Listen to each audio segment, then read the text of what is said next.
आपने उपोषण समाप्त किया तो क्या सरकार की तरफ से कोई ठोस लिखित आश्वासन मिला है या सिर्फ एक चर्चा के आधार पर ये फैसला लिया गया?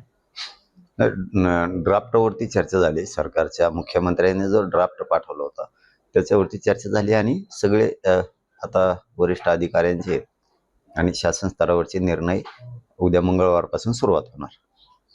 कल के उपोषण के बाद क्या आपकी टीम ने सरकार को कोई नई डेडलाइन दी है? अगर वो है तो कब तक की? नाही, डेडलाईन काहीच नाहीये कुठली. त्यांनी सांगितलं की आता मंगळवारपासून सगळे कामं आम्ही सुरू करतोय. निर्णय घेण्याचे शासन आणि प्रशासन दोन्ही स्तरावरचे वरिष्ठ पातळीवर निर्णय घेऊन आम्ही ते कामं सुरू करतोय. आता हे पहिल्यासारखे करणार नाहीत. त्यांना सांगितलं आपण पहिल्यांदा तुम्ही 10 महिने वेळ घातला, त्यामुळे ते म्हणले आता इथून पुढे असं होणार नाहीये. आता सगळे निर्णय मार्गी काढू. आता सातारा संस्थांचा गॅजेटियरचा जो GR आहे त्या संदर्भात फक्त 1 महिन्याचा वेळ आहे. बाकीच्या याच्यात रेग्युलर मंगळवारपासून सुरू. कल की चर्चा में क्या मान्यता मिली?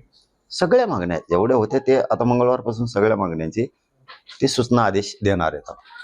व्हॅलिट्या द्या, कुणबी प्रमाणपत्राच्या, कुणबी प्रमाणपत्र वाटप करा. 58 लाख नोंदीचे कुणबी प्रमाणपत्र, ते कुणबी प्रमाणपत्र 58 लाख नोंदी सापडल्या तर त्याचे प्रमाणपत्र काही दिले नाहीये.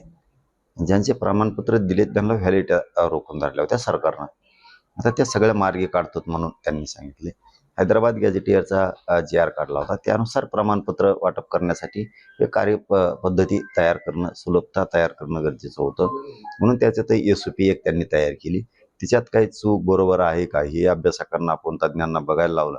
त्याच्यात पण काही दुरुस्त्या आपण अभ्यासकांच्या माध्यमातून करून घेतल्या. हे या बलिदान गेलेल्या कुटुंबाचे विषय, त्यांच्या नोकऱ्याचा विषय, 15 दिवसाच्या आत निधीचा त्याचा सगळं सोडून घेण्याचं मराठा आणि कुणबी मंत्रालय स्थापन करण्याच्या संदर्भातल्याही घोषणा आता ते सुरू करतील. उद्यापासून प्रत्येक विषयातल्या मराठा समाजाच्या पोरांवरती, आंदोलकांवरती खोटे गुन्हे खूप दाखल करण्यात आले होते. ओबीसी नेताओं की तरफ से आपके आंदोलन को लगातार विरोध हो रहा है. इस सामाजिक तनाव को कम करने के लिए क्या आपकी तरफ से कोई संवाद की कोशिश की जाए? सुरुवात त्यांनी केली. आमच्याकडून कसा संवाद होणार? त्यांनी केला पाहिजे ना, की हे नको म्हणून, म्हणजे मराठ्यांना आरक्षण देऊ नका म्हणून विरोध त्यांनी करायचा. आणि मी थोडा हरतोय. मी माझा समाज आम्ही खंबीर आहेत. आम्ही त्यांना हरत नसतो. त्यांनी किती एवढे हाणू द्या, त्यांचे यशस्वी नाही होऊ देत आम्ही त्यांना.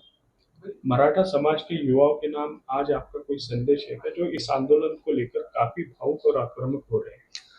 नाही, आता कालपासून शांत. कालचा दिवसच तसा होता की उपोषणाला बसल्याच्या नंतर अवघड विषय होता तो. त्याच्यामुळं त्यांनी आता काहीच विषय नाहीये. म्हणजे पोरं शांत आहेत सगळे, काहीच विषय नाही. त्यांना राग येणारच ना, सरकारने मागण्या मंजूर नाही केल्या.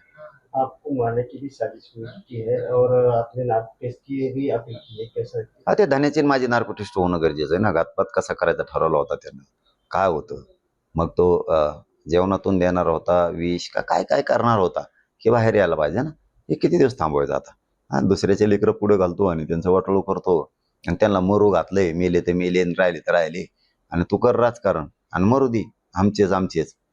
हा, ते आता ते होणार आहे. मी सगळे ते मागणी सरकारकडं, पोलीस अधिकाऱ्यांकडं, मी CIDची, SITची त्याच्यात पुन्हा तपास करायला लावणार आहे. आरोपी जो 1 नंबर व्हायला पाहिजे होता ते दुसरेच झाले, मागच्या पुढे गेले. कारण आम्ही त्यावेळेस जरा काय झालं, लई सिरियस घेतलं नाही. कारण आम्ही ते कळाल्याच्या नंतर फक्त SP ना सांगितलं होतं हे खरं आहे का खोटं एवढं बघा.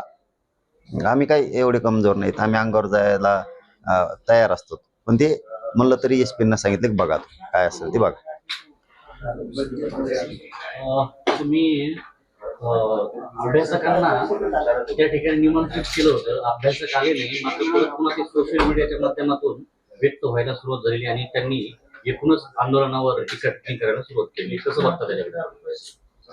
करू, ज्याचं काम जीव तो करतो.